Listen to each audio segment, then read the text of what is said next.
अभी तुम्हें यह एक्शन लेना ही होगा, नहीं तो वह तुम्हें बहुत ही बुरी।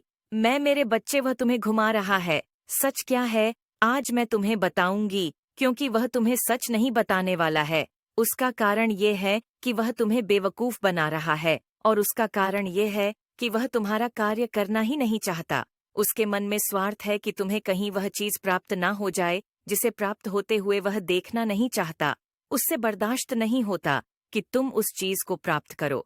यही कारण है कि उसने तुम्हारे साथ ऐसा किया, एक ऐसा घुमावदार छल जिसके अंदर तुम फंस गए हो, लेकिन तुम निकल नहीं पा रहे हो।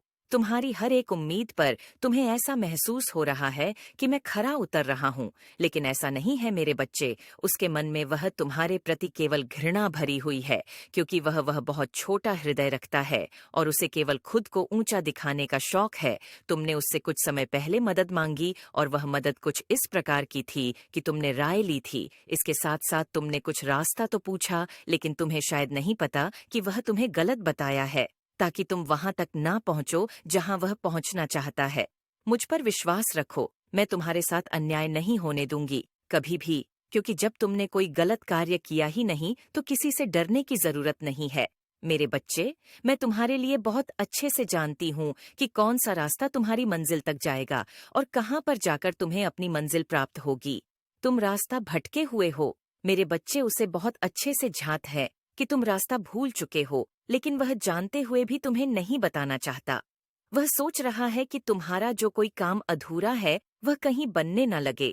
तुम उस पर विश्वास करके बहुत बड़ी भूल कर रहे हो। तुम सोच रहे हो कि वह तुम्हारी मदद कर रहा है, बल्कि वह तुम्हें केवल घुमा रहा है और तुम्हें ऐसे जाल में फंसा रहा है जिसमें तुम बाहर न निकल पाओगे और उसी में घूमते रह जाओ।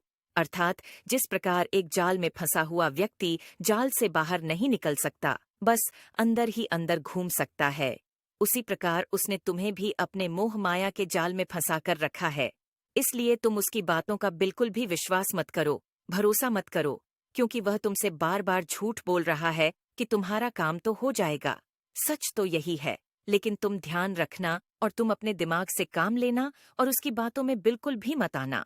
देख सोच विचार करके किसी कार्य को करना, क्योंकि मैं स्वयं तुम्हें इतनी बुद्धि दे रखी हूँ जिससे कि तुम सोच और समझ पाओ, क्योंकि किसी के बहकावे में आकर तुम कहीं गलती से भी अपना रास्ता भूल गए।